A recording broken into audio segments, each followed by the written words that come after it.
In the world of Hollywood, movies get greenlit and redlit. They get remade and rebooted. But we are the Ideal. I'm Sam Gasch, and you are listening to Ideal Remake.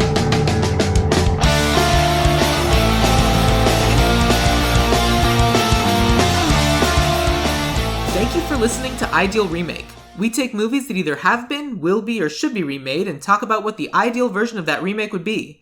Today, we're training ourselves in all forms of martial arts so our bodies can be classified as lethal weapons. And my guest today, who has grown too ancient for this defecation, is Trevor Reece. Trevor, is Lethal Weapon a movie that has been, will be, or should be remade? I mean, technically it's been remade. Yeah. That's the saga that was the Fox TV show. Isn't it still going? No, it ended. This year? Yeah, I think at some point early, like in the season or anything. I should be able to verify that. Well, yeah, I have Lethal Weapon up actually right now. Yeah, it ended it ended this year. So yeah, I think it ended at the end of, like in May. I think so. Yeah. 3 seasons. Yeah. And 2 different Murtaugh, or not Murtaugh. Riggs. Well, one Riggs. Sean William Scott was not a Riggs. I looked that up. He was just some random guy. Yeah, random guy. He was Wesley Cole. Wesley Cole. Do you think that? I mean, that's technically a remake. That is a has been remade. Mm-hmm. Interesting. So, you grew up liking this movie. Like, this is a movie that you grew up with? No. The first Lethal Weapon I saw was 4. Why? Because Lethal Weapon 4 came out like when I was a kid. I mean, so this came out in 87. I was born in 86. So I didn't I didn't really get to kind of grow up with a lot of those like 80s action stuff because I didn't have any older brothers. My dad famously does not watch movies again. He just watches it once. He's one and done. And so a lot of these movies I had to wait till I got older. But since Lethal Weapon 4 came out when I was like of age, family wanted to see it. When did that come out? 98. So I would have been around like 11 or 12. And so I got to see it in the theater. It's pretty fun. Yeah. And it's such a totally different, like it is night and day. Well, not necessarily night and day. Is it like Fast and the Furious different? Like how those movies have changed? No, it's like, it's goes from like an actual like kind of 80s, like a Die Hardy kind of like that kind of 80s action thing into like a Rush Hour. Like that, it like the tone of it is more like Rush Hour. Yeah, it's way more buddy comedy in 4. Interesting. And because my understanding is that the first one's the Shane Black movie, then they did a sequel, then the third one's also a Shane Black movie, and then they did a 4th one. Yeah, the 4th. Richard Donner's through all, so he's directing and producing. But Shane Black, yeah. And how many cuts of each movie did he do? I don't know. That is a question I did not research. But yeah, I found like a Richard Donner cut joke. But it's also like, I mean, he is like, I mean, you go from Riggs having a hollow point bullet carries it around. That was dark. Yeah. Oh man, this movie goes there. Yeah. Like that. The thing about the 80s is they went dark. Their actions, and then 98. It's like hijinks with Rene Russo. Like they're about to have a kid. They're thinking about getting married. So he's like totally removed from who the character he is at the beginning of Lethal Weapon. Do they just ignore the fact that he's a widower for, I assume, the rest of the franchise? Well, Rene Russo comes in on 3. Mm-hmm. 2 is the one I really don't remember.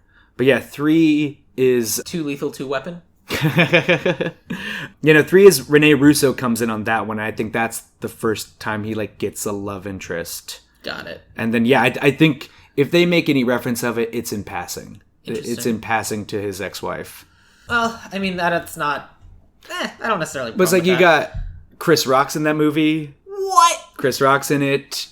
You got Joe Pesci in his. This is his 3rd Lethal Weapon because I think he first shows up in 2.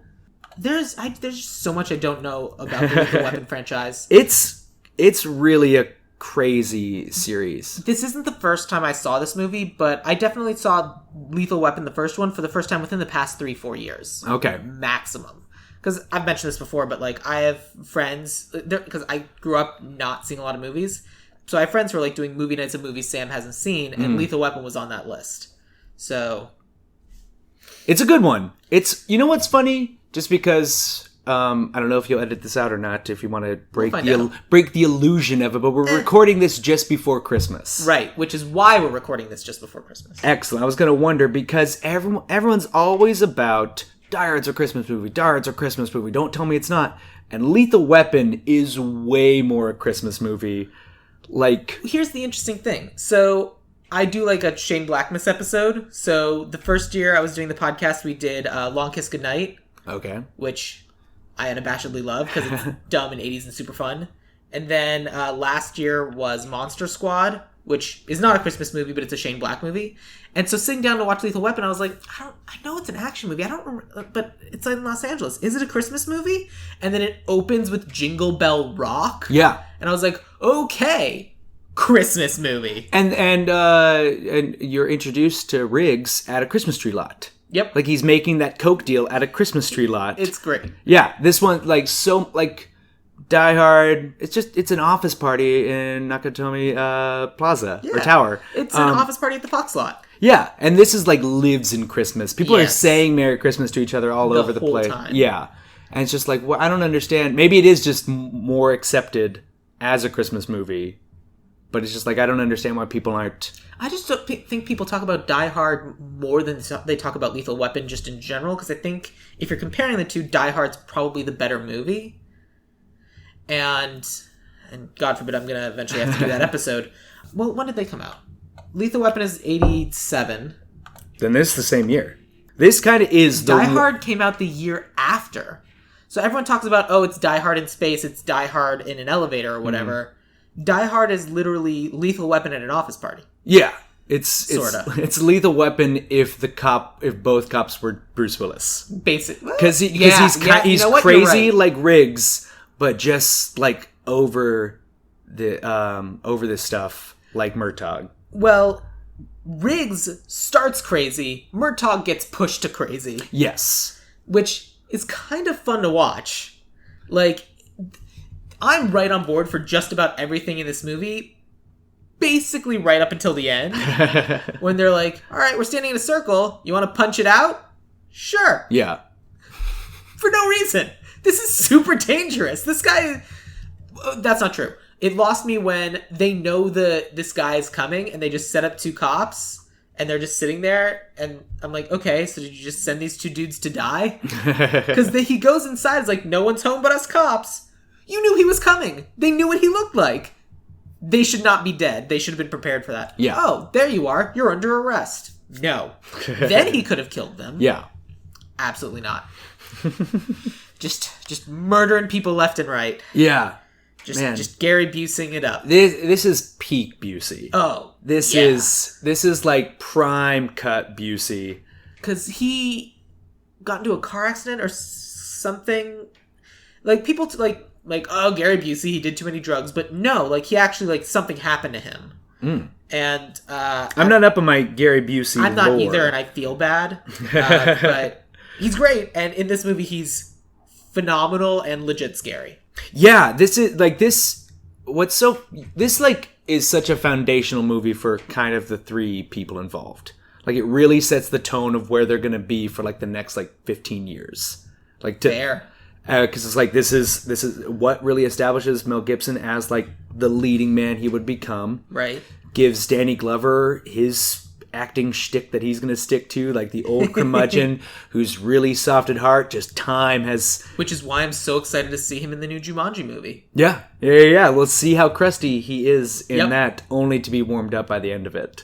Yeah. And then Gary Busey just gets crazier and crazier as time goes on, and it really kind of... That's it like really starts here. Yeah. That's true. I didn't think about that. I mean, to be fair, this movie came out a long time ago. Yeah. I don't really want to do the math. 32 years ago. 32 years ago, yeah. I was born in 88, so my age plus one. Yeah, there you go. Easy math. But and also like Shane Black. Because it's funny you're talking about that. Like, Shane Black writes a lot of Christmas movies. That's his thing. Like, people have asked him about it. He's like, he was interviewed at the writers for the Writers Panel podcast, and they had the interview at Meltdown, in that back room at Meltdown. Yeah. So I went to that, and Ben Blacker said, you do a lot of Christmas movies. Why is that? And Shane Black said, if you already have established of, oh, it's Christmas, everything's wonderful, then you can get away with worse things. Because the Christmas season kind of like elevates it a little bit and like kind of wipes it away. Interesting. So you can get away. So because you already have this baseline, it's nice, you can do it's worse. Well, I think, yeah, that's interesting because, yeah, I think everyone assumes the best you are any time of year is around this time. That's true. Like this is like generally society is like at its best in the Christmas season. It's the first time we're getting a full night's sleep. Yeah, that's really interesting. I hadn't considered that. Like it really does. Yeah, because a lot of his stuff does go dark and does go there. Yeah, but you don't really necessarily think about it. That's really interesting. That's a smart way of thinking about it. I'm trying to remember. I'm assuming The Nice Guys was also set at Christmas. I believe so. Yeah. Yeah. And the two that I think weren't are Monster Squad, and I assume the Predator movie was not. Not that I recall. I've never seen a Predator movie, so I felt like if I'm going to start with one, I should probably start with the first one. That you're starting. I mean, well, no, you got to go the first two because it's Danny Glover. Oh, is it really? Danny Glover's in Predator 2. Well, that's amazing. Yeah. I should do that. Yeah. He looks younger then, and that came out like 92. Because he doesn't have the mustache. It's like he looks the way he does in 1990. This is like the transition into his look when he's like in like Angels in the Outfield. Got it. Like that's the softer Danny Glover. I haven't seen that movie in 25 years. But you gotta see Predator and Predator 2, and then just forget about it. And I say that as a fan of the Predator series. Yeah. Like I love it, and Shane Black's in Predator. That's why that's why it's funny. Yeah, and so the interview I saw with him was before Predator came out, and while I was writing, he was like, well, I was in the original Predator, so it kind of works. Yeah. That, like, whatever his character name was would come back. Or whatever, because I think he's brutally murdered. Oh, yeah. Yeah. He's murdered in front of I think he might be the first time we really get an understanding of what the Predator is. I think he's the first kind of kill that really messes up everyone. Great. Yeah. Amazing. Yeah. It's a really just like he gets like hit, and it's like in front of there's like they rescue there's in like Cambodia or something like that. Okay. Because the Predator hunts in the jungle, and they have this young woman that they like found, and she's like seeing the Predator. She's like no, like she saw the massacre that happened before them, and then I think Shane Black's murdered like right in front of her. Very interesting. Intense. Yeah. 80s, man. The 80s, like. That's this movie. Like the 80s were just constantly at 11. Yeah, it opens with a topless woman doing lines and then throwing herself off like a 15-story. Good segue back. No, but yeah, I know it's crazy, right? Like that. I was like, watching an 80s movie, and then they literally at the police station later have a conversation about how much of an 80s guy they are. Mm-hmm. I'm like, wow, this is so dated. Yeah, because it's like the start of like it's like just at the tip before we go into the men are from Mars, women are from Venus. Yeah. Ally McBeal sort of relationships like look at stuff like people start like you gotta be sensitive, you gotta speak your feelings. Like it's just at the cusp of when everyone's talking about that. Yeah, because we're still at you gotta be tough. Yeah, you can't have emotions. Which is interesting because Riggs has too many emotions. Yeah. That's his problem. He's unhinged. He's too 80s. Yeah. With his mullet. One, that's what makes, and again, like I didn't watch the show. The show, I don't even care. Like Damon Wayans, good call. Yeah. Damon Wayans, Caston Murtaugh, good call. But like, it'd be really interesting to see how you handle, like in today's culture, like with everyone, just the sensitivity of it. Like, how do you handle a character like Riggs, who is just so outwardly toxic? Mm-hmm. And just like, how do you, like, I mean, suicide is a hot button thing, and it's a much more nuanced conversation nowadays. So is that an important aspect of who Riggs is at the beginning of the movie? Does Riggs really need to be just this side of suicidal? I think so. Okay. I don't disagree. I'm just asking. Yeah, no. I think within this movie, the crux of his character is that he has a death wish. Yeah. Okay. That's what he has to conquer is his death wish and his desire to die because of the loss of his wife.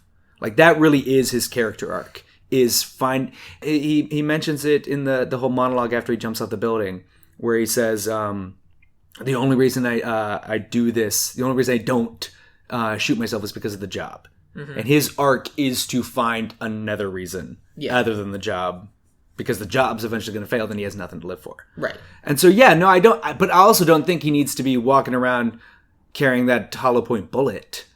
It's a really good metaphor. Yeah, it is. And there's also a lot of other things that can be carried around. Like, a hollow point bullet is brutal. What's funny is... And also because he then hands it to the daughter at the end of the movie. Yeah. He's like, here, kid, have a bullet. Well, and what's funny is I just watched The Departed, and I bring that up only because in, like, the opening scene where Matt Damon and Leo are training, they discuss, like, a hollow point bullet. Like, they discuss it going through, like, a brain. And so it's just sort of interesting to have that knowledge and that description from that movie carry into this. And he's like, I got a hollow point bullet. I was like, I know what's going to happen to you if you do that. It's total wreckage. Leave nothing behind. Yeah. It is. It's the bullet that blows out the back of your skull. Yeah. It's bad. Yeah. I was going to make a reference, but I'm like, nope, that's probably not good. But it is like the way they talk about him too. Like that conversation Murtaugh has just right after that scene. Well, it's like, is he going for psycho pay or is he actually psycho? Which neither is good. Yeah. But yeah, I don't think... I think they would walk back the accusations of... I think people would believe him more. I think so. The environment would believe him more, that they would try and get him help. I think that's what would be different, is people wouldn't be shutting him down. I think that this could be... This is his last opportunity to do a case before he has to go to, like, a rehab facility. Yeah.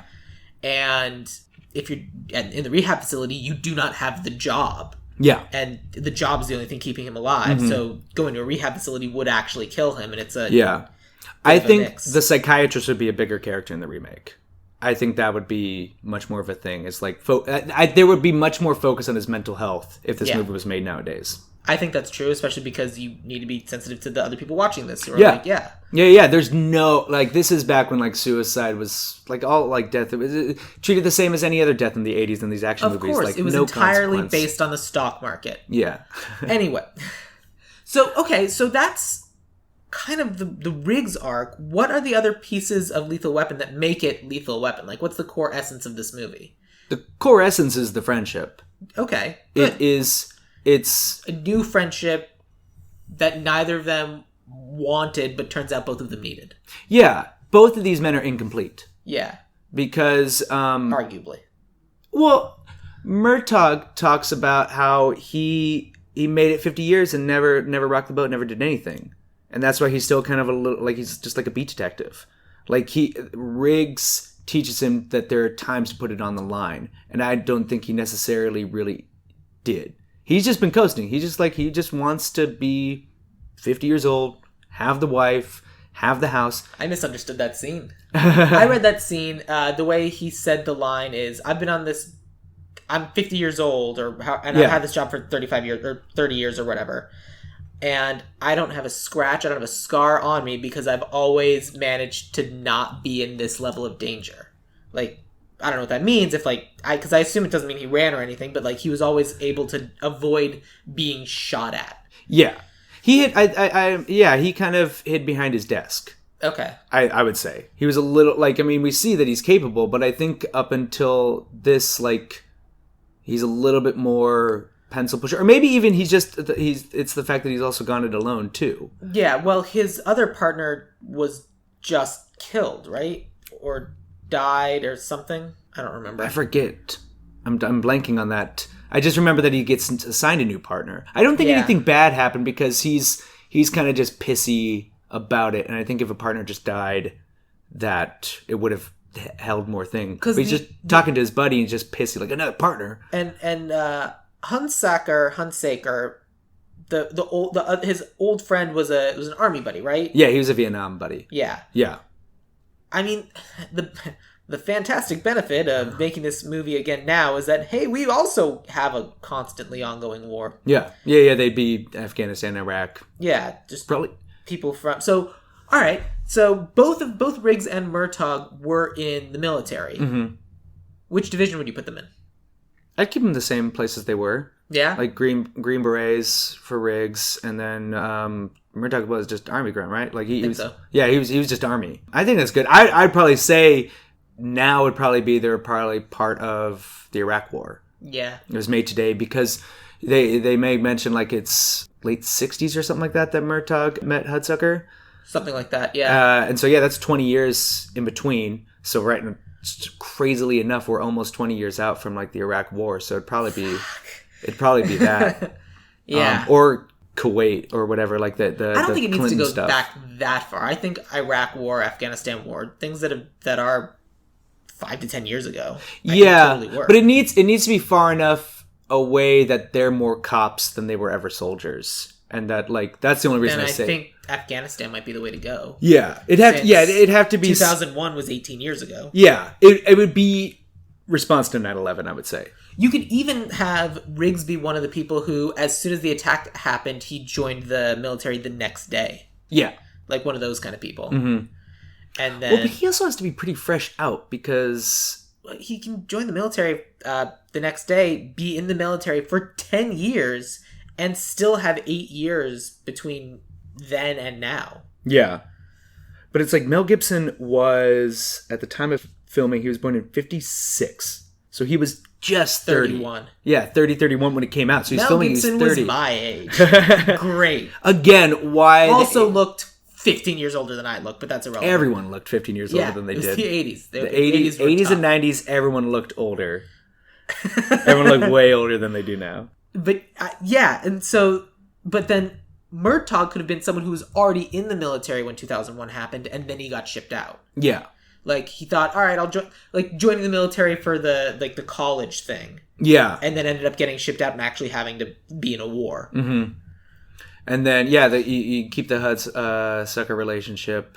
Yeah, because I think that was important because there are different people who handle military service differently and people who acclimate back to society differently, and I think that's important, and it's something that isn't really talked about that much. Well, and that's why they both became cops. Right. Because they obviously didn't want to be overseas, or the war ended and their service was done, and so just, I like this line of work, so that's why they stick with it. I meant those two and Hudsucker. Yeah. Hudsucker.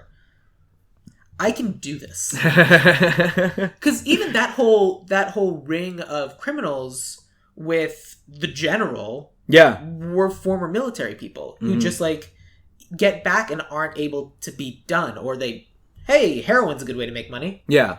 I mean, and it still is. It would definitely Afghanistan because that's the world leader in heroin production. Cool.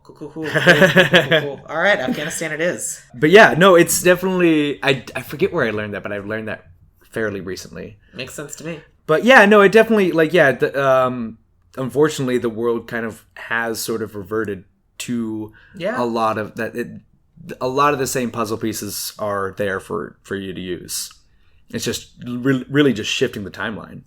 So I agree with that, and I think in terms of like characters, I think we have a good idea for our Riggs and Murtaugh. Let's talk about the world they're in now, because I don't think we necessarily can or should start with topless lady does a couple lines of coke and then jumps off of a balcony. I think you especially because there was such a theme of suicide in this movie. Yes, there were 3 suicidal people in this movie. Mm-hmm. Her, Riggs, and then the dude on top of the building. Yeah, which that's a particularly high number for, and even.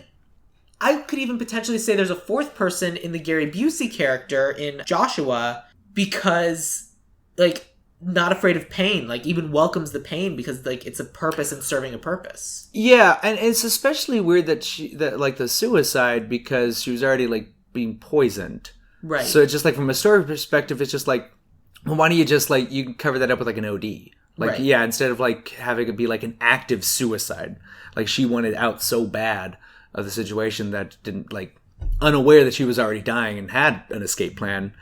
The other thing that I vaguely remembered about this movie and then rewatching it now, I guess I remembered it from something else. She was killed because she saw something or learned something that she wasn't supposed to know, theoretically. I thought that there was going to be a clue in one of the videos, the amateur videos that she made, and I thought that Murtaugh was going to discover it, but no, it was just, that's my friend's kid I'm watching being a video. Oh, it's sad. Yeah. I was expecting him to discover something because that's what I remembered happening. It just doesn't. So I'm trying to remember where that's from, but I simply do not. Yeah. But I also think that would be more interesting if he gets this video of like, well, here's the evidence, and that's where they learn something. I would imagine if this is made today and people's sort of story sensibilities, she would live. Like, she might almost, like I was saying, like the OD or something like that, or still be poisoned and somehow, like, live. Yeah. But I think she would kind of pair up with them a little bit. I think she'd be as like, opposed to immediately fridging her? as opposed to, just being this person who is their gateway, allowing her to actively be the person. Because, I mean, you, like, having her around or taking her off the board doesn't change much. It honestly doesn't do much of anything other than signal to everybody, hey, a bad thing's going on. Yeah, it's handled very weird. Like it's really, she's just there because they need to have some reason for the guy to reach out to Murtaugh. Right. And I think we can, honestly, I don't know if I recast her at all. I did not, because she's kind of just a plot device, and I feel like you can do other kinds of plot devices without necessarily like opening with the death of some poor girl. Yeah, and I think it's actually a little bit technically more too, because then the other prostitute gets exploded. Yeah, it's like, you can kill the other prostitute just because you need to sort of like, I mean, that's just clearing the board and sort of like right, taking away. Loose avenues, ends. Yeah, loose ends and avenues to possibly solve the case sooner. Right. And so if it's this like ring of former military people coming into who are just like selling heroin, there's got to be other people along the way who can either be killed or somehow blackmailed. Yeah. Like, why did it have to be Hunsacker's daughter? Why did it have like? I get that, like, because you got to open up with the crazy 80s party, man. You do, and you also got to like open up with. So, first of all, we're setting this now, right? Because Afghanistan war, all that. Yes, yeah. Cool. Like, you have this extra step of it's this dude Murtaugh knew. It's like this old friend of Murtaugh who had just reached out asking Murtaugh to take care of his daughter. Whoops, she's dead. Mm-hmm. It's just a lot of coincidences. Yeah. And what's the rule for movies now? People believe one coincidence per movie? Something like that. You need to have... Because the inciting incident is normally a coincidence. Yeah. You have one coincidence per story. Someone was just talking about that recently, like in some, like, an actual, like, movie, like a story. I was reading that and just blanking on it. But I've heard that recently. Because, any more than one coincidence is just, like... It doesn't show any skill on the part of the characters. So here's my pitch. My pitch is we open with Murtaugh getting this note from his friend saying, please go protect my daughter. And Murtaugh goes and interacts with the daughter first and is there to like try and talk her out of it, try and bring her back, try to get her away from whatever this is. But she's going into a situation where she's like, no, I'm an adult. I'm going to do whatever I want. And I want to go over here and interact with these bad people. But because he is this pencil pusher who doesn't take these risks and doesn't put himself in the line of fire, he doesn't follow her. And then she ends up dead. So now we have him suffering from his own insecurity of I could have prevented this if I wasn't this person.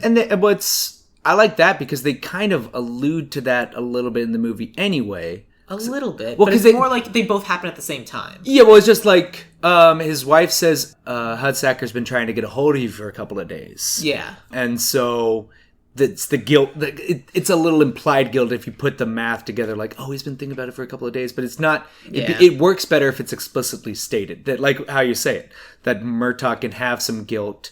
And really, like, it's a better motivator for him to have any kind of connection to this girl on aside from it's his old army buddy. Right. And he's safe. And, if he has any sort of thing, that's a much better motivator for him to be kind of pushing himself because of his guilt. Mm-hmm. And then it's a nice pairing with the death wish of Riggs. Right. If you have someone who's pushing themselves into crazier situations than they've ever been in because of their guilt, and someone who's doing the same thing because of their death wish, then it's kind of both sides of it. And you also have the guilt of, like, I already allowed one person to die. I cannot allow anyone else to die. Mm-hmm. And I think that's a strong motivator. And I'm not necessarily opposed, and frankly, I don't care if it's a daughter or a son that gets killed that he's trying to bring back, because the gender doesn't really matter. The one thing I did to kind of like, the 80s were very male. I made Riggs female. Okay. Which we'll talk about that when we do yeah. casting, but I thought that might be a little bit more like old school person, young school person, diversifying it up a little bit. Yeah. Interesting. I'm curious to see who you cast as well with that idea. But especially because Riggs doesn't necessarily have any love interest in this movie that is still living, so anyone could have lost someone, especially if they're former military and they just got out. That's funny you bring that up, because that is the one thing if they were remaking it now, they'd insert in. Yeah. There would have to be a love interest. There would be something, but the way around it is to make one of them female. If you have well, especially so, my pitch would be Riggs and Riggs's partner got out of the military and they were living this life, but the partner was like, I still feel like I need to be doing more, and went and did another tour and was killed. Okay. And then like Riggs is like, well, if I'd gone, you have a little bit of the guilt, but it's mostly just like, this person's dead. No, I mean, yeah. But it's also I think just survivor's guilt of what he went through. I think fair. that's You're right. You're right. That's an extra layer we don't need. Yeah, because we really don't even have a sense of who she really was as a person, who Riggs' wife was. And I don't think it matters. All I think that matters is they loved each other, and she died. Yeah, that's all the information we need. Mm-hmm. It's another fridging, but what's another dead woman? But at least that what's also crazy about that is it happened 3 years ago. Yeah. So I like the fact that it is something that he's finally built to I'm done. Yeah. It's been 3 years. It's not getting any better. I'm just done. It's getting worse. And so something to be said about his support structure, where presumably he wasn't living in a trailer when this happened, and he's just kind of spiraled out of control to living in a trailer on the beach with an awesome dog. Yeah. What's funny, I just watched, speaking of recasting and rebooting this Loaded Weapon one. National Lampoons, have you ever heard of that? No. Oh my god, it's amazing. Okay. It's the parody of, it's a lot of 80s stuff, but it's a National Lampoons movie. Back when they were still doing Christmas Vacation and that sort of level of National Lampoon. Right. And it's Emilio Estevez as the Riggs character. Oh man. Samuel Jackson as the Murtaugh. That sounds, I mean, it's hilarious. It sounds great. I'm assuming it's terrible, but in a great way. It's pretty great on its own. It's on Netflix. They just added it. Interesting. It's not cringeworthy, but it's also not the highs of an airplane or a Naked Gun. I don't know if you've ever seen the poster for this movie. But yeah, they're pointing the gun at the dummy. But do you know what the tagline is? I forget. I would know it as soon as you say it, but what is it? Oh my god, they have guns! Which is a spoof on Lethal Weapon, other movies, TV commercials, etc. Two unlike LA cops investigate a cocaine in Girl Scout cookies case. Yeah, Tim Curry plays the bad guy. I want to watch this movie really badly. It's really, really great. John Lovitz kind of plays the Leo Getz character. Kathy Ireland is the love interest. But my favorite part is two things. One, Emilio Estevez has a purposeful, naked walk in the moonlight shot. He calls attention to, the buns shot. Yeah. Mel Gibson gets. But he lives in this, dinky trailer, but on the inside it looks like a Malibu house. That's amazing. All right, I have to watch this movie. It's amazing. No, okay. Highly recommend it. I literally might watch that movie tonight. Yeah. We'll see. I mean, I'm going out over to a friend's to watch, I think, all of the season of The Good Place again, but maybe we'll do this instead. Good stuff. Yeah. Well, originally we were we're going to watch the finale of The Good Place. That's in January. Yeah. Want to hang out anyway? Yeah, okay. That show. It's so good. So good. So we want this former military people coming together. We kind of have their motivation, taking down a drug ring. What other information do we need? I don't think we need anything else besides that. Yeah, I don't think anything is really essential. outside of those components. I mean, those kind of are the components of what Lethal Weapon is. Yeah. Unlikely cop partners, 2 different backgrounds come together, figure out there's a drug ring, and they're like, well, we should probably, stop that. I mean, I'd love it if there were more times where they were like, should we call and get some backup? No time! More people need to die. I pulled up the description of the Lethal Weapon TV show, at least for Riggs, because I was wondering. He is a former Texas cop and Navy SEAL. So Green Beret in the movie, Navy SEAL, which I feel is this equivalent. Yeah, I guess. Because, I mean, like, that's... I don't like to talk about it, but there were 6 of us and we were a SEAL team. Yeah. No, but, like, I feel like the Green Berets were, at the time, like, the shorthand for the elite of the military. Right. And the Navy SEALs now are that today. I think that's true, as long as you're asking someone who's in the Navy. But, well, I'm talking about in pop culture. Yeah. But I also totally understand that. Interesting wrinkle is that he lost his wife and baby.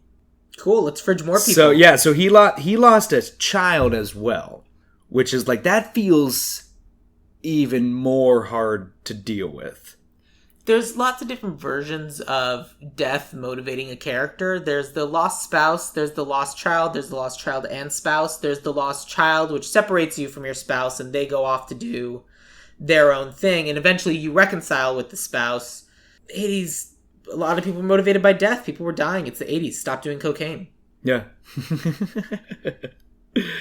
Yeah, but that was, I don't know. It's just something that's interesting. Like that feels like a hat on a hat. Yeah. No, it like I think the wife, if the amount of suicidal, like the degree that they push his suicidal like tendencies, I feel a child would have toppled it. Yeah. I feel that's too much of a loss. Right. On top of the wife and how he handles that, but maybe is losing the love of your life not enough? But maybe they feel like, oh, he went super crazy and just a wife was not enough for that. Right. So maybe they were thinking we need to add more to it because no one will believe he'd carry around a bullet. That seems silly. It does, but... I'm curious if he carried around a bullet in the TV show, but I'm going to go out on a limb and say no. Yeah, I doubt it. Because that's really dark. So, okay, in our version, is Riggs carrying around a bullet now? Like, what's the version of that for our movie? Because the honest truth is, you don't need to carry around a specific bullet. You're a cop. You have a gun. It doesn't matter. But it's the metaphor. So what is our current day metaphor? I don't know. I think the bullet is nice. Maybe not giving it to Murtaugh's daughter. I agree with that at the end. But the bullet, it's a good visual and just shows like how serious he is about it. That it's not empty threat. Yeah, and that's what I think that the because power... one of the big things is, do you have a plan? And if does a suicidal person have a plan? Because if they have a plan, that's like, oh, okay, this person needs help. Yeah, but I mean, they did that trope in spoilers for Logan. Yeah, and that didn't feel excessive or what am I thinking? Sensational, right? Like, but it is. I think having a symbolic thing is important for his arc because it's also something that he, as the audience, just the shorthand of it when he gives it away, it's like, oh, he is done. Yeah, and I can't think of anything else that fits that shorthand. Yeah, there's pills. Yeah, and there's literally nothing else that works. Mm-hmm. And honestly, like the character of Riggs is like the fact that he wants to blow his brains out speaks to his character too. I think so. Like that, and I think that's important. Like it is like as it's just presented without any sensitivity. I don't think it's a wrong call for his character. I think that it's the right choice for the character and his evolution. It's just there's no sensitivity to it. It's just an 80s bombastic way. And I think you can get a lot of mileage out of it if you treat it more realistically and with more care, as I'm assuming like we're sort of imagining it would. Hopefully. Yeah. Ideally. But yeah. Ideally. Yeah, I think that's true. Because that's a big moment. Mm-hmm. And I feel like...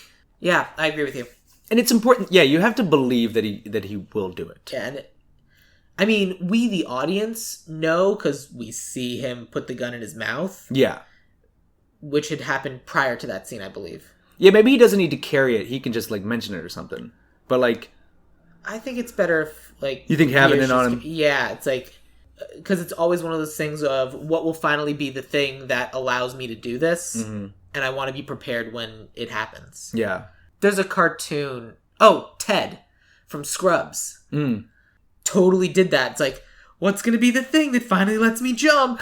And because part of me wants to go back and rewatch Scrubs. Part of me is terrified of going back and rewatching Scrubs. Because... I've done it recently. It's not that bad. Yeah. Because the first couple of seasons, they really just had, like, it was just such a different show. Yeah. Because, yeah, that happens to every show. The first couple of seasons is really intimate, and then as it goes on, it becomes more sitcom-y, more broad, more everything. And I think Scrubs really, as it stretched out into broad, really lost its way. Certainly season 1 is different from any other season. Oh, yeah, for sure. But what I was going to say is that, like, because on the one hand we have the Todd, and on the other hand we have Ted. Mm-hmm. And it's just, like, the way these characters are treated. Like, Ted is, like, a clinically depressed person. Yeah. And there's definitely an episode of Scrubs where he's like, I just need that one reason. Today's the day. I just need the reason. And he literally is standing on the edge of the building, and then he doesn't get the reason. He gets knocked off the building. Yeah. And lands in a pile of garbage. It's interesting because I grew up with the tropes. Like, well, you know, it's not like it's funny like that. I know, like, and you're grimacing about it, but it's just like the trope of the beaten down worker to the, like, boss is a funny trope. It is. It's but it is now sort of like there's a lot more sensitivity and a desire to give every character the benefit of being three-dimensional. Right. There's also the thing of we don't have that trope of the beaten down worker anymore because as millennials, that's all of us. Yeah. But seriously though. No, yeah. That's everyone is Ted now. Correct. Yeah. Hashtag relatable. And so I don't necessarily think this conversation serves our purposes other than to say, yes, I think that these tropes are important for this character, but it's not that they exist. It's more how the rest of the world around them treats them. Mm-hmm. And I think that the reveal of this bullet needs to be such a moment to, like, step back and go, we need to get you help. Of no, if I get help, I will die. Yeah. Because this is this job, solving this case right now is the only thing keeping me going. That's why I, Riggs, always have 3, 4, 5 cases to be solving. Because if I get through all of them, then all I have are my own thoughts. Oh, I mean, I would imagine if this is 3 years after and he has gone off the rails the way he is in counseling. Like, the department had, like... Right. I think the journey we would see in the movie would be him finally opening up in those sessions. But I'm suggesting that Riggs telling Murtaugh about the bullet, this is the first time anyone else has known about the bullet. Oh, yeah, for sure.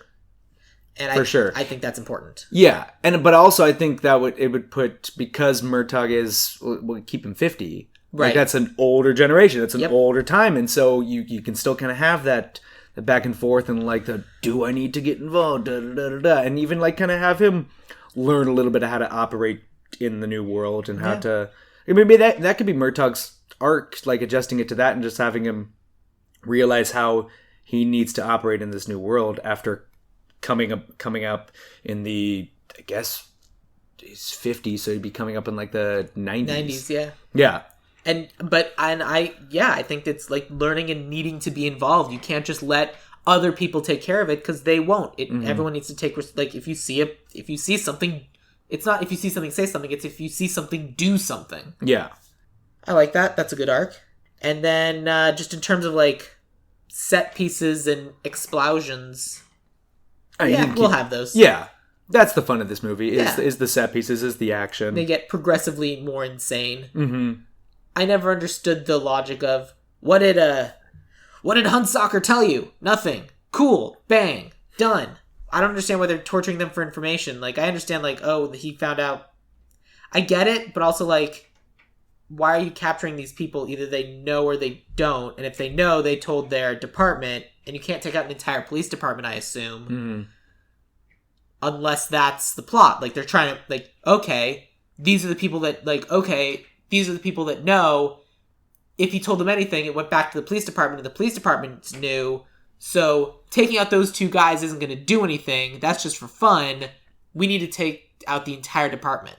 Yeah. And so I think their big set piece is they're trying to figure out a way to annihilate that police department. Presuming no one is, like, the different departments all over town aren't talking. It's this particular... The precinct. The precinct, thank you. They're taking out the 9-9. Yeah.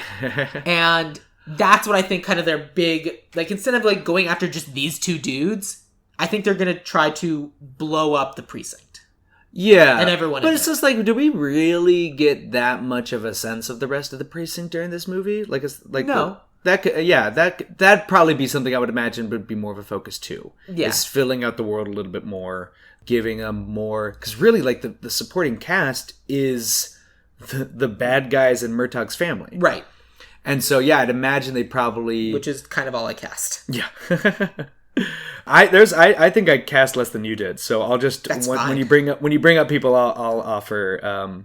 I'll see if I can rack my brain really quick and figure out some stuff. But yeah, so like that will give us that will A, give us other people in the world, and B, give us people who will be like, no, you're just being... We support you, we support you and we believe you, but we're not going to act on it. And that's the difference of like what Murtaugh's learning of, no, this is a real thing, it's happening, we need to act. Well, and the two of them end up saving the precinct, and that's when they get like targeted by Joshua and the general. Yeah. Yeah, I would imagine, like, it's really interesting kind of going, like, thinking about remaking this, because it really just is a chance to examine how much stuff has changed. Yeah. In terms of, like, storytelling specifically, like, for action. Because, yeah, like, I would imagine, like, the guy in the beginning who's talking to Murtaugh, like, you got a new partner. That guy would have been more of a presence if it was made nowadays. Right. Like, a lot of this stuff, you would get a lot more of these little kind of character-y beats and little kind of character-y moments in the precinct. That would be much more of a character than it was in this, because it's just... It'd probably be something a little bit more connected than a random shootout at a Coke party. Yeah. Yeah. It'd be really interesting to, like, all the... Which is the first scene I ever saw from this movie. It's really interesting. Yeah, like, just, like, the set pieces would probably be a little bit different. Yeah. And just even, the environment that this is all taking place in. Hell, they might even wear seatbelts. But yeah, like, I think we talked around it a little bit enough. I think I'm ready to get into casting if you are. Yeah, I'm ready. Let's start with Murtaugh then. Okay.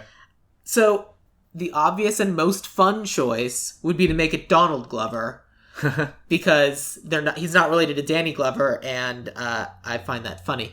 But that doesn't work. He's not nearly old enough. Yeah. So, the actor I went with is Jimon Hansu.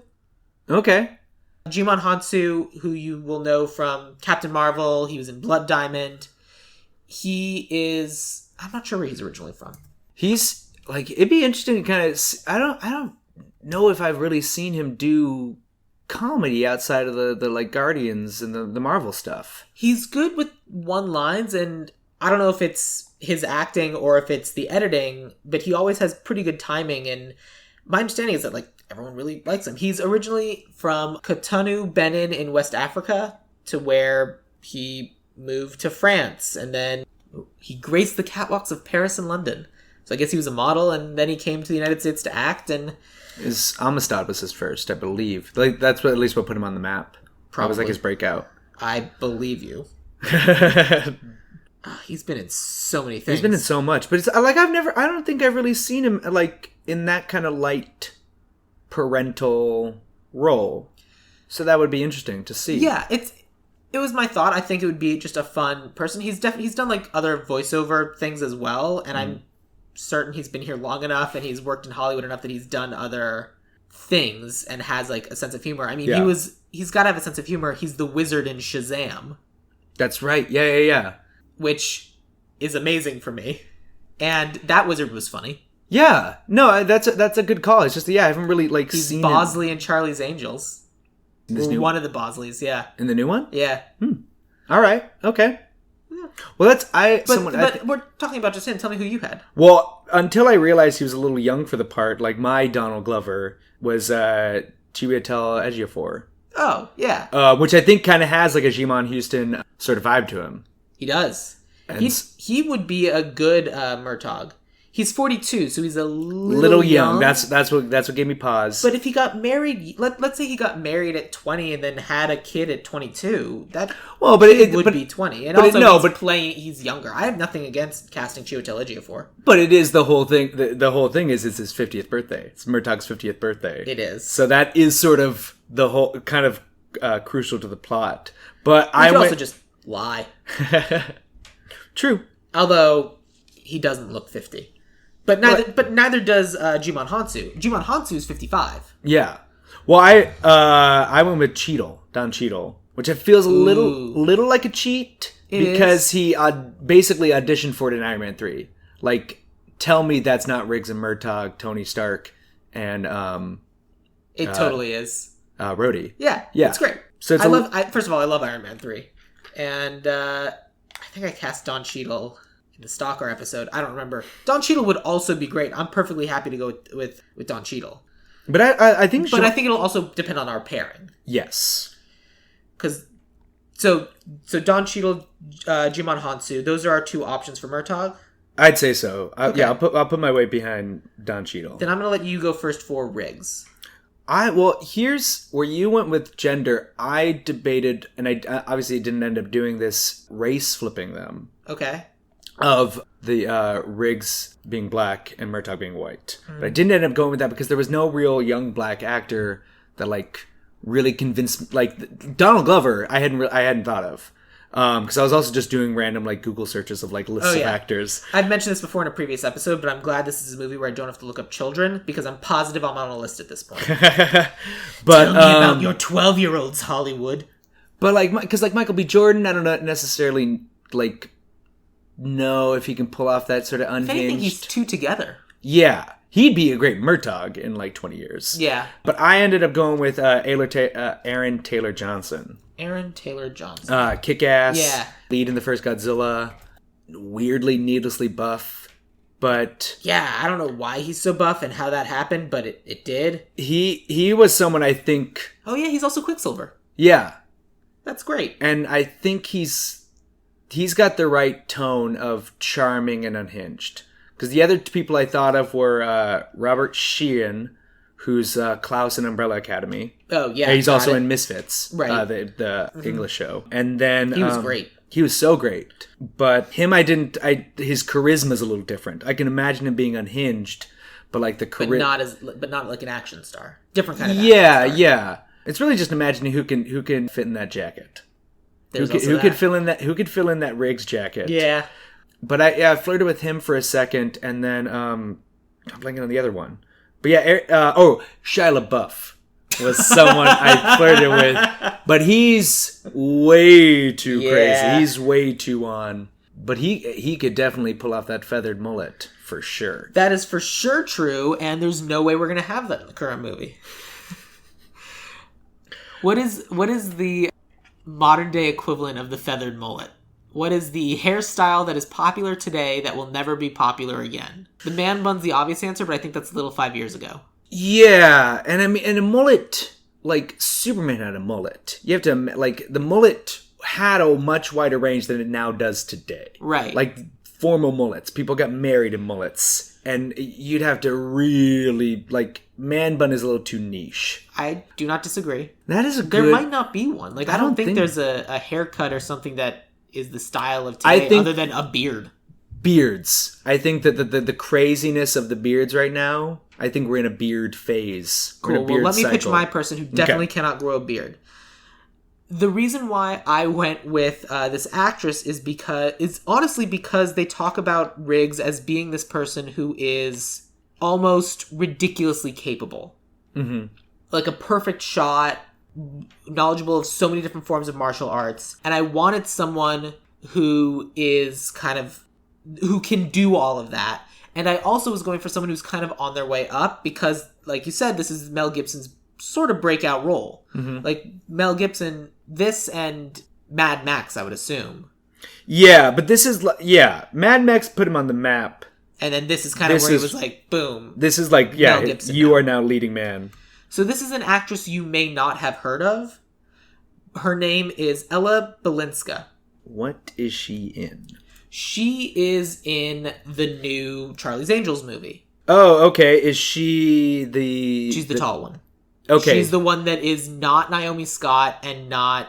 So she's the audience... She's not Kristen She's the Stewart. audience surrogate character. No, that's Naomi Scott. That's Naomi Scott. Naomi Scott is the one who played Jasmine in the Aladdin movies. She's the Pink Ranger. I love Naomi Scott. She's great. I went with Ella Balinska because I watched a couple of interviews and different people talking about this movie, and they talked about how, apart from everyone else in this movie, she's the one doing her own stunts. She's the one leaning out of cars, firing guns. She's the one who, as a human being, is capable of doing all of these different things. And Gibson, he was kind of like that, like back in the day, 80s. right? I think they spent their stunt double money on cocaine. But I thought, I always thought that Gibson was, he was a little bit more Tom Cruise when he was younger. Yeah. So that's a good point. And what I'm actually going to suggest is I think a good pairing would be Ella Balinska and Don Cheadle. The reason why is because Ella Balinska's she hasn't done as much comedy. Like, the interview I saw, she was very charming. But that way Don Cheadle can, like, kind of pick up the comedy slack a little bit. Mm-hmm. Because if she starts stoic, like, I'm just doing the job, or I'll die, she can become more funny as the movie progresses. Whereas Don Cheadle can start funny as, like, haha, I'm diffusing the situation, instead of actually going and doing the work. And I feel like that could be kind of our shift. Like, we start with our preconceived notions of who they are as people, and then they kind of shift as we move forward. So that would be my pitches to the two we would go with. Okay. I like that. Yeah, I think that's a good pairing. Cool. The next person I have is Joshua, just because it's the person who kind of has the most screen time and is the most memorable from the movie. Yeah, he's more memorable than the actual bad guy. And he basically becomes the bad guy because he's last kill. Right. Yeah. And also the bad guy just kind of gets car blowed up. Yeah. And isn't necessarily as threatening as this scary guy who lit his arm on fire. Are you talking Jeremy Renner? Oh, no. Oh. I was just like... Yeah, no, actually, like, in the movie, like, yes. Gary Busey gets his... Yeah. I was just like, oh, yeah, I remember... Yeah, okay. So this is where I ended up landing on where to put Donald Glover. Okay. Because, again, it's funny, damn it. Interesting. That's an interesting pair. That's an interesting casting. I like that. Because I went a little bit more traditional in mine. Please, tell me. I went Dave Bautista. Oh, that would be good. Because he's got a charisma that's starting to come out a lot more. Yeah. And people are recognizing it, because I think, like, what's funny is I think, like, Spectre is the old way of thinking of Bautista, and now, like, in this post-Guardians, like, I saw a trailer this morning, he's like, it's a movie he's doing where he's, like, watching a kid and teaches her how to be a spy. Oh, yeah, It's like PG-13, so it's not like a kiddie. I like Dave Bautista. I think he should be in more things. And yeah. I don't know if I've mentioned this before either, but, like, my favorite Dave Bautista fact is after he got cast in Guardians of the Galaxy, like, the first thing he did was sign up for acting lessons, because he's like, I want to make sure I do a good job. Yeah. And I think that's super fun. I'd be perfectly happy going with Dave Bautista. Mm-hmm. I think that's a great idea. Let's do that. All right. Well, Donald Glover feels a little bit more mastermindy. Like, but I don't see... You think he should be our general? I don't... Well, that's the thing, is McAllister needs to be older. He needs to be able to be a retired general. Right. But I do see Donald Glover more as a head of an organization and not, like, number 2 muscle. You don't see him being an enforcer? Not really, but I can see him capable of that Busey manic insanity. Like, it's really just, like, the rest of it. Right. The rest of the role. Fair.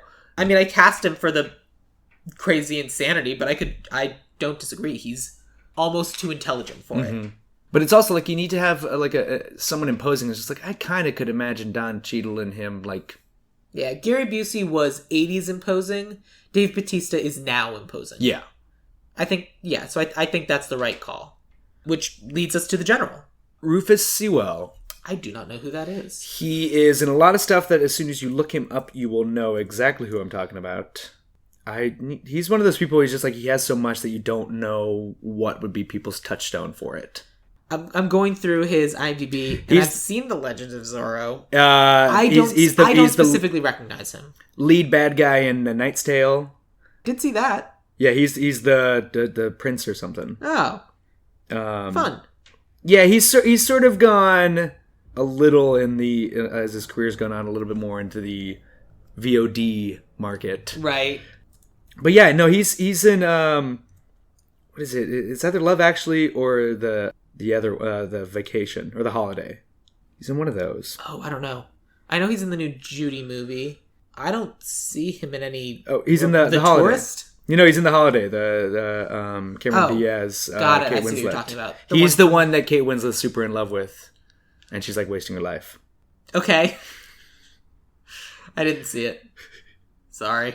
That's fine. But yeah, there's some. That's a good choice. There's something about him, like he's because the general, he's scary. Yeah, the general needs to be scary, but like imposing. Yeah, which the general that they had, that actor, I certainly think was like. I actually think that the general that they had was good. Mm-hmm. If anything, I thought he shouted too much. 80s, man. Yeah, Mitchell Ryan was the name of the original general. I just wanted to look that up because credit where credit is due. I had Michael Shannon because I just saw Knives Out, and Knives Out's great. No, Michael Shannon, I think I like that. I like it too. Michael Shannon's 45, and say your guy's name again. Rufus Sewell. Rufus Sewell is 52. So I might lean more towards Rufus Sewell simply because he's a little bit older and a retired general. Like if you made it to general and then also retired, if anything, I think we both may have gone too young. Possibly. But well, let's see how old Mitchell Ryan was at the time. 52. He was born in 34. So yeah, he would have been 52 at the time. Which is exactly how old Rufus Sewell is. Yeah. But also at the same time, Michael Shannon has a face about him that you feel he could advance quickly. Yes. He might even, he doesn't have to be retired. He might have been tossed out, kicked out, or whatever, or left. Yeah, or something. but the other thing I was going to say is that if we want to go with someone who's definitely a retired general, who's also a little bit older, and is also in Knives Out, we could also go with Christopher Plummer, but he's 90. Yeah, he's too old. A little bit too old. But I will say, since you said he's a little shouty, Michael Shannon tops anyone in terms of shouty. That's true. That's his thing. Yeah. But and Shannon, I think I would believe Michael Shannon would have Dave Bautista under his thrall more than Rufus Sewell. I don't know. I think Rufus Sewell could definitely pull it off. And I also like the idea... I like casting people who it's one of those things where I'm do I know who this person is? A little bit more than it's oh yeah, it's Michael Shannon. Yeah. We know Zod can control people. Yeah, that's true. I would like to see Rufus Sewell do it. And I think that that's more interesting. So let's do that. All right. So the only other three people I have are Huntsucker, the wife, the daughter. I was wondering about... Those are the two I was wondering about. I have the wife. Okay. I have Trish Murtaugh. Then let's talk about the one you have. Regina Hall. Interesting. Good choice. Tell me about Regina Hall. Regina Hall, I have such a huge crush on Regina Hall. But she was in the first 4 Scary Movies. She's been in a lot of stuff. Most recently, she was the adult version of the girl in Little. But yeah, she's a lifer. Originally, what was funny is I kind of had a little bit of a Bad Boys thing because I was toying with Martin Lawrence's Murtaugh. I like the idea, but I don't think it quite works. He's too goofy, and especially after seeing the Bad Boys for Life trailer, they're already kind of doing it, and he's going a little too goofy with it. Yeah. But I was also going to have Gabrielle Union, I was thinking, as Trish, but that would only be with Martin Lawrence. I think Regina Hall, there's something about it. She's tough, but she's funny. She can kind of go both ways. I agree with that. I had a really hard time with, her name is Trish Murtaugh, because I really wanted to cast all these really capable people, and I kept being yeah, but she's kind of just a stay-at-home wife, which we obviously don't need to have. She can have her own career and probably should, whatever that happens to be. And I kept being no, because then I would just want to make her Murtaugh, because I do the gender swaps all the time. The person I ended up settling on is someone who is not quite as well known, but is someone who oh, yeah, she would be interesting, and just a cool, what are you kind of planting seeds for if you do Lethal Weapon 2, 3, 4, 5, whatever. And that is an actress named Kelly Hu. Okay. Kelly Hu, I know because she's the one with the nails in... I just typed in Kelly New and Kelly Nugent came up. That's funny. Good for her. Kelly Hu is... she's not in the most amazing movies. The thing that I know her from is because she's the one with the nails in X2. Yeah. So she's quiet and scary in her own right. And I think that's great. And she was in like Friday the 13th Part 8, Jason Takes Manhattan. Yeah. She's in The Tournament and a movie called Go Back to China. That's not good. She kind of ended up having like a little bit of a Rufus Sewell trajectory. Yeah. It's gone a little bit more VOD as time has gone on. Oh, she was a recurring character in Arrow. That's fun. Yeah. Yeah, I just saw that. The other thing I wanted to do is I kind of wanted to make the family a little bit more multi-ethnic, because it turns out that we've cast a lot of black people, and like there are other minorities. And so that's why I thought that casting her would be fun. Yeah.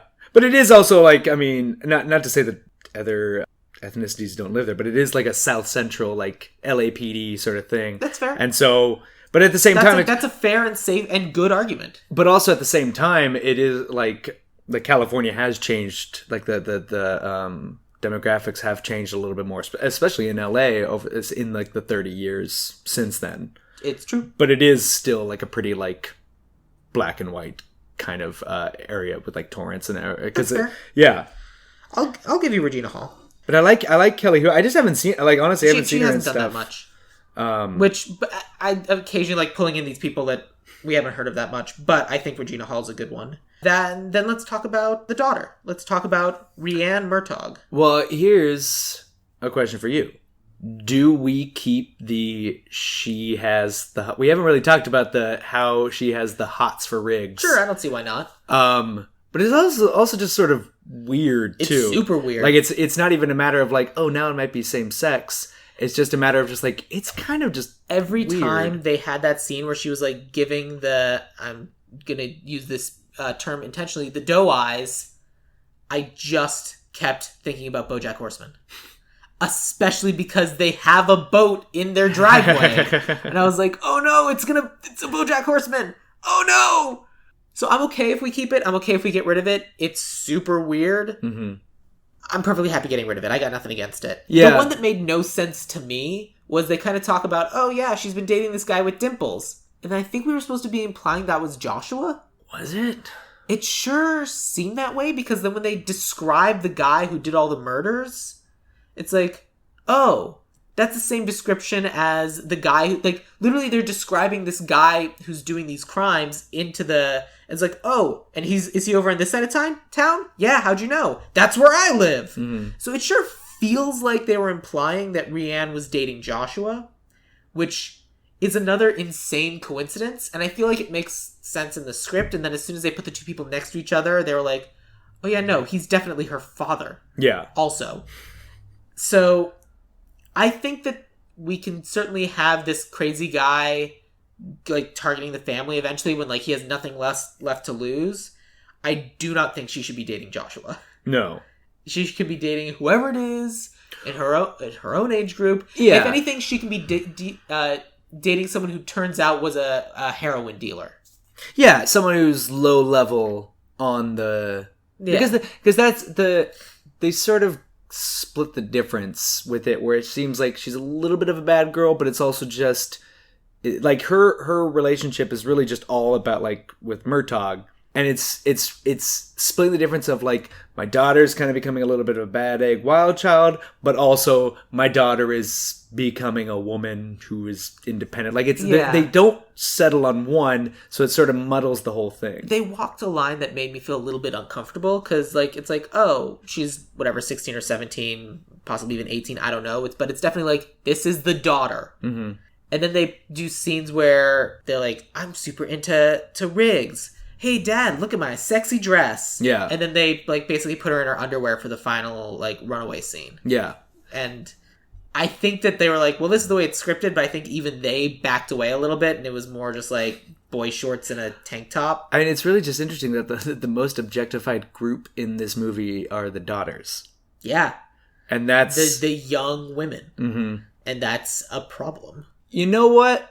Because Trish Murtaugh, what's the daughter's name? Rhiann Murtaugh. Rhiann. Because she is why Hudsacker's daughter needs to die. Because that needs to create tension that what happened to Hudsucker is going to happen to Murtaugh. Yeah, I agree with that. But I think it's unfortunate that I think the movie puts us in a situation where we have to kill a character like that, but it's also this, like, someone will need to die. It's a cop movie. It's a cop movie. Like, crimes are happening. Someone is doing bad things. And I think it's more interesting if she's not suicidal, as if she's like, yeah, I'm YOLOing, baby. Yeah. And just to tempt her with, like, to give Murtaugh the fear of his daughter following the same path after seeing where it leads. Yeah.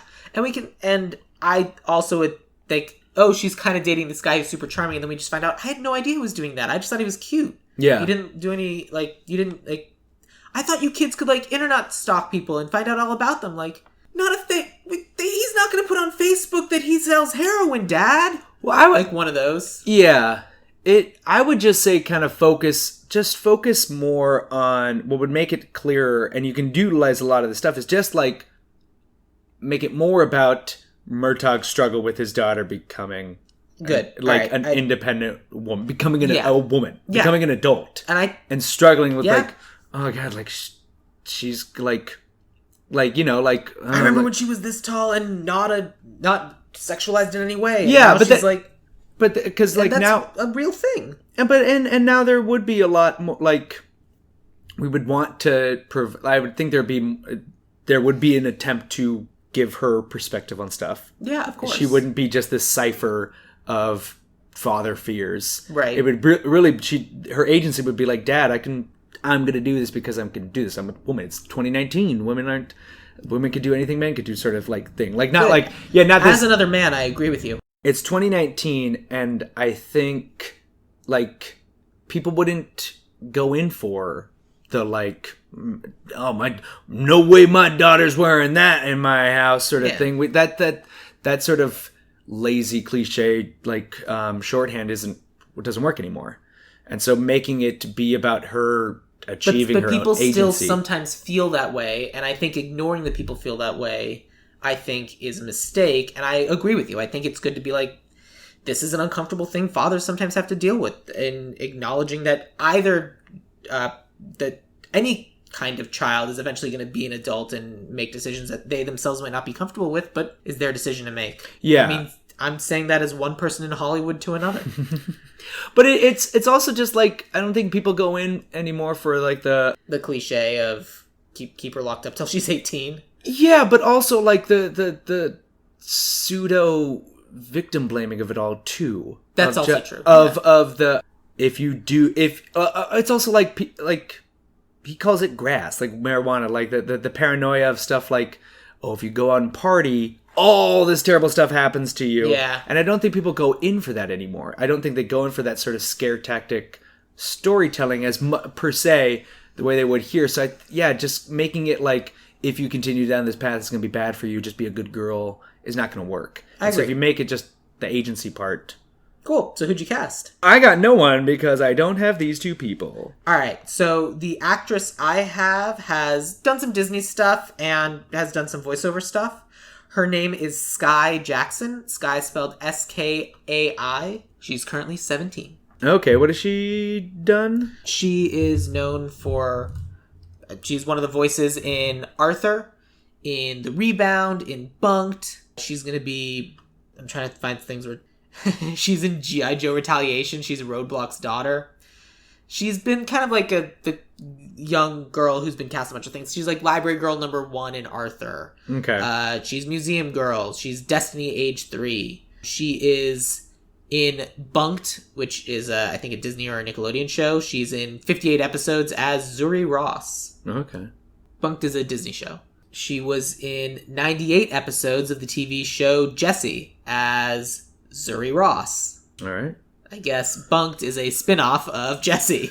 Okay. Well, that's the thing Disney does, where it's like, oh, well, once a show gets to a certain number of seasons, people get a pay bump. Yeah. So Disney cancels that show and just makes a new show with all the same people. So that's just children's programming. It's very rare that anything, like, they just do 52, kill it. In Casey Undercover, she plays Zuri Ross. All right. So she's played the same character in 3 different shows. See, yeah, all the people I could think of are like Zendaya, but she's too old. Yeah, that's why I said I'm on a list because I have to find these people. But I'm sure she's good, and she's at the right age, so why not? So Hunsaker. Whatever it is, he's got a proxy. You know who this? I'm just thinking about that now. Have you seen the new trailer for Tenet? The Nolan? Yeah. That guy who is introducing John David Washington, who like the guy who's like sort of narrating the trailer. I forget what else he's from, and I don't know his name, but just now that's who I'm gonna... You mean Kenneth Branagh? No, Martin Donovan. Oh, hey, Aaron Taylor Johnson's gonna be in this. Yeah, I saw that. Martin Donovan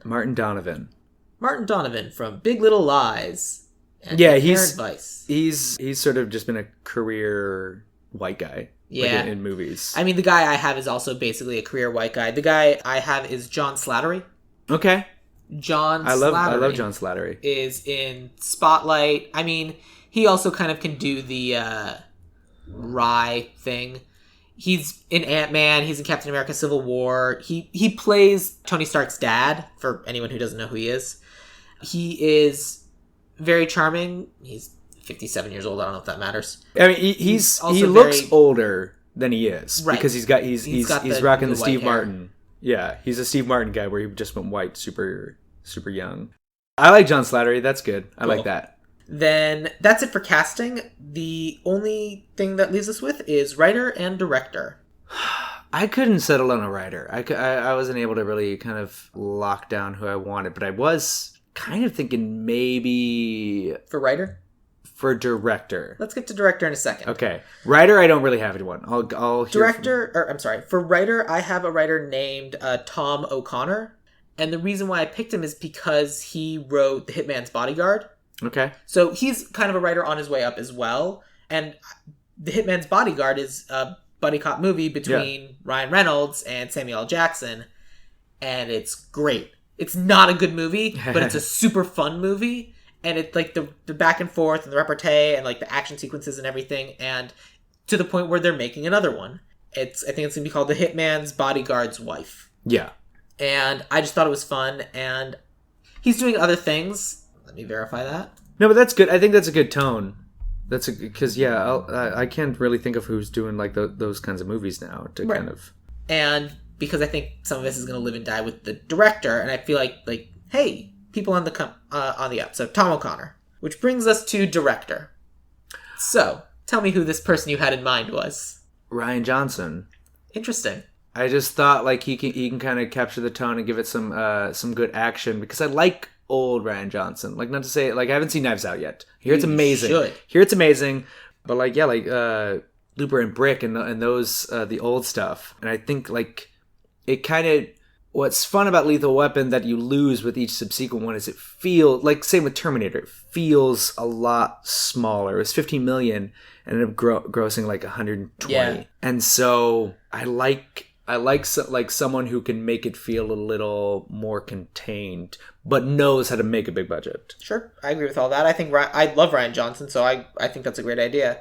I also think you'll like my pick of Matthew Vaughn. All right, who did Kick-Ass? Yeah. That's a good call. And Kingsman and X-Men First Class, who also can take a small story and make it big, and is also good at helming franchises. He is. In a non-controversial way. Very true. Again, we both like The Last Jedi, but nonetheless. Yeah. I love Rian Johnson, and I think Rian Johnson would do a great job. No, but I think Matthew Vaughn's a little bit closer to it. Yeah. Especially with, like, stylized comedic action set pieces. Like, the Kingsman, the church scene is insane. It's so good. It's so good. But yeah. And also, I've kind of been leading to this the whole time because you were pitching Kick-Ass. I'm like, you know who we could be. So Matthew Vaughn then. All right. Yeah, cool. I'm down for that. All right. We got a movie. You ready to hear our cast list? Yes. Lethal Weapon. Murtaugh will be played by Don Cheadle. Riggs by Ella Balinska. Joshua is going to be Dave Bautista, who will answer to the General, Rufus Sewell. Michael Hunsaker will be John Slattery. Trish Murtaugh will be Regina Hall. Rhianne Murtaugh will be Sky Jackson. All of this will be written by Tom O'Connor and then directed by Matthew Vaughn. And that is Lethal Weapon. You gonna go see this movie? Yeah, that sounds good. Great. I mean, it'll be a couple of years because we've had 4 Lethal Weapons and then 3 seasons of TV. But it's time to when take it back. When it comes in, yeah, it's happening. Well, I mean, put it back on the big screen. Start filming now. Go into pre-production now. It won't come out for a couple of years because we got to film it and edit it. Well, it's been 21 years since we've seen these characters on the big screen. Exactly. So, here's the question though, because Mel Gibson and Danny Glover are so connected to the point that the Lethal Weapon show felt a little weird. Would you want to see them cameo? No. Because while I'd love to see a cameo from Danny Glover, I do not want to see a cameo from Mel Gibson. That's the real tragedy of Mel Gibson, is that people won't understand just how good he was until he went super, super bad. Yeah. It's just even now he's got this charisma to him that you can forgive yourself 2 hours of forgetting his horribleness. And it's just there are people that are just why'd you let them get away with stuff? Why did these people? But Mel Gibson, he was giving us something good. Yeah. And it's such a bummer that he is such a horrendous man. Yeah, that's unfortunately the problem. Yeah. It's why couldn't it have been a Tom Cruise thing where he's just crazy, but he's not bad. Yeah. That's what really sucks about Mel Gibson, is you really were kind of hoping. But it's just but hey, Jodie Foster's still vouching for him, and I don't know what he did to her to make her. Ellen DeGeneres is vouching for some people too. People vouch for things. People vouch for their friends because that's what you do with your friends. Mm-hmm. But unfortunately, the way you are with your friends isn't necessarily the way you are with everyone else. And everyone forgives actions in their friends that they wouldn't forgive in other human beings. Yeah, and it's also Mel Gibson was just kind of broke too. It seems. Yeah. He's sort of cracked. Yeah. People refer to cancel culture. Well, Mel Gibson's canceled. Say Levy. Because he even got a couple second chances and we're like, no. He's pre-canceled culture too. He is. He's. But then he came back and we're like, no, go away. Yeah, he almost got to get through the cycle before Me Too and all the cancel culture stuff happened. Because he wasn't Me Too. He was just anti-Semitic. Yeah, horrendously anti-Semitic. Well, he was sexist, but it was mostly the focus on the... I mean, you're going to get cast in What Women Want. That's going to happen. Yeah.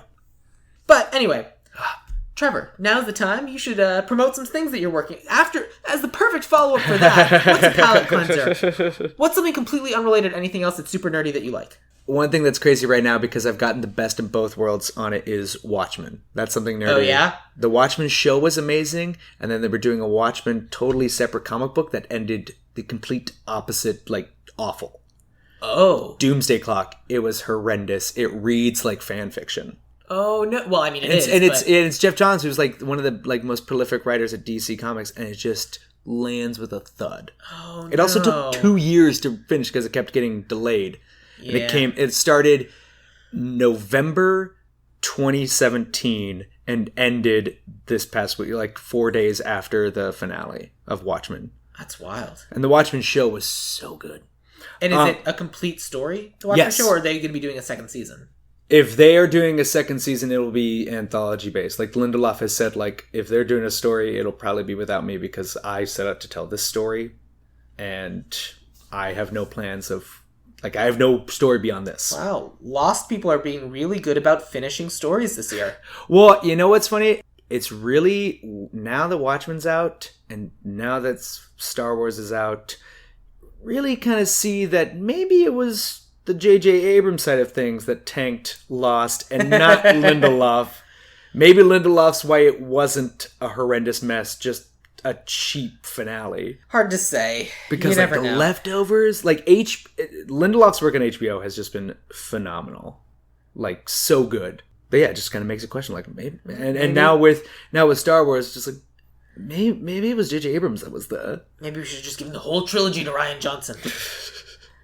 His trilogy that's coming out, I'm sure, is going to be really good when that eventually happens, if that eventually happens. But we were talking about your things. I'm not working on anything right now. Not Facebook, Twitter, Instagram. What do you want people to follow? I am on social media as Trevor Copter, at Trevor Copter. So wherever you perform your social media, you'll be able to find Like a Rafflecopter, but made out of Trevor's. Yep, exactly. Got it. It's an old bit from college where I was the supposed eye in the sky for my friend's campus radio show. Awesome. But the one time we did the bit was the only time I ever reported on the actual traffic, quote unquote. Every other time I took the helicopter for joyrides was the bit. Awesome. It's a good bit. Yeah, and so it stuck. But yeah, I'm not working on anything right now. It's kind of I'm working on other people's stuff. That's fun. But actually, I'll give a plug to the two theater companies that I'm a part of, and the place I'm doing improv. Those will be my plugs. 66 Theater Company, they're out of the Lee Strasberg Institute in Los Angeles, kind of in the West Hollywood area. They're doing really amazing stuff. We just finished the West Coast premiere of this play, For the Loyal, by Lee Blessing. What's cool about 66 is sort of director, the creative director of it, Paul. His whole thing is just telling stories for people whose stories aren't normally told. This last play was about this couple whose marriage is very, very tested when they find out that the husband who works for this college football program, his immediate boss is a child molester. And so it's this stream of conscious, crazy, reality floating in and out play where it's just the wife coming to terms with learning this information and her reaction to it. And so, yeah, 66, they like to do plays like that, give voices to people who don't normally get voices. And then I serving as a production manager for this other group, 2 Cent, and we have a play festival that'll be at the end of March at the Broadwater. Where's the Broadwater? Broadwater is on, if you're in Los Angeles, it's at Vine and Santa Monica, more or less. Oh. Yeah, so it's a couple blocks down from Theater Row. If you're involved in the Pack Theater or if you're involved in the Complex, it's just a couple blocks down from there. But that we have a bunch of other plays that we're going to be doing over the course of the year. But that Inkfest is 3 days of nothing but female, either actual female or written, directed. Written. It's an all female or female identifying. That was how I want to describe it. Playwrights. So the directors and the cast won't be entirely female, but all the playwrights, all the storytellers are female. That's wonderful. That's a great idea. And so there will be 4 full-length plays premiered over the course of that, and the rest is going to be a series of one acts, half hour at most plays. And so it's going to be a really good time. There's a bar next door. It's a really good time, and this is the 8th time they're doing it. Really over the past, I worked with them on the one last year. And this one's going to be really exciting. And so, 2 Cent Theater Company, you can find them on Instagram, 2 cents. And make sure to look out for that. If you're in LA and if you want to find some theater, that's where you'll be able to find it. Good. Okay, cool. I didn't know you did theater. That's amazing. Yeah, I did. I worked at the dearly departed Sam French for a couple of years. And so I've been doing improv. Like I said, I wanted to plug Vanette Improv Studios. If you want cool theatrical improv, they do improvised plays. And so after a lot of time of doing improv, I finally got into theater properly, and I've been stage managing for a little while now. It's a lot of fun. There's a lot of... Eventually I should see if Paul Hungerford wants to be a guest on this podcast. I think Paul would love this. Probably. We probably have a mutual friend in Jessica Verdi. She's been a previous guest. Oh, nice. Yeah. Jessica, what did you guys talk about in that one? We talked about The Neverending Story. Good one. Good call. Yeah, there's what's funny is... I've been learning how much of a theater town LA is. That's cool to know. It's the problem with LA theater is not that it's not around, it's that it's not centralized the way Broadway is. Okay. You have to hunt for stuff, but there is a ton of great stuff. Echo Theater Company in Atwater Village, the Geffen in Westwood by UCLA. Theater Row on Santa Monica in Hollywood. There's also the Pasadena Playhouse, Center Theater Group in downtown LA. So much great theater happening in this town. People are hungry for it, but it is spread out. You have to really hunt for it. You have to really find it, but there's a lot of good, cool stuff happening out there. So yeah, really, I would recommend, that'd be my biggest plug, is just do yourself a favor and check. Go see some theater in LA if you're around, or if you're not, if you're in a big enough town, there's got to be a small. And even if you're not, there's theater got to rep. be something in every town. Yeah, that's what I'm saying. Yeah, there's got to be some little local theater rep company. Yeah. They're doing something. They probably just wrapped up their Christmas Carol story or Everyone some sort needs of a creative outlet, so it's got to be somewhere. Well, good. And then also, Trevor Copter. Trevor Copter on all social medias. If you want to follow me on social media, I am at Sam Gasch on Twitter, SamGasch. If you'd like to follow the podcast, it is at Ideal Remake on Twitter and Instagram.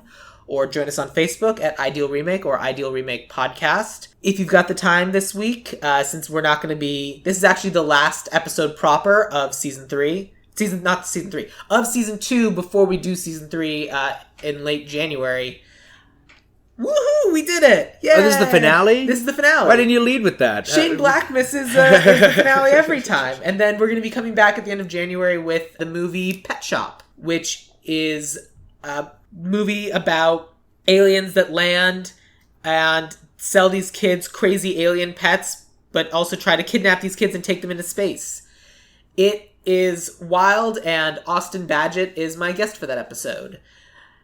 If you're excited about that, you can subscribe to Ideal Remake now, and when we come back for Season 3, we'll just go right into your podcasting feed. And if you've got the time in this hiatus and you're just missing Ideal Remake, express that longing and that heartache for us by going on Apple Podcasts and giving us 5 stars and maybe leaving a nice review, because that would be incredibly helpful. It actually is. Like, as someone, a former podcaster, I was podcasting for a while, and I will say, like, it's helpful. It really, really is. And if you do want to support a podcast, leaving a review is very, very the best way to do it.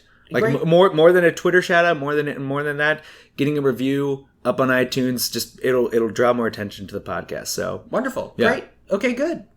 Thank you. Then I will end with this. What is your favorite quote from Lethal Weapon? Come on. I'm too old for this shit. Nice.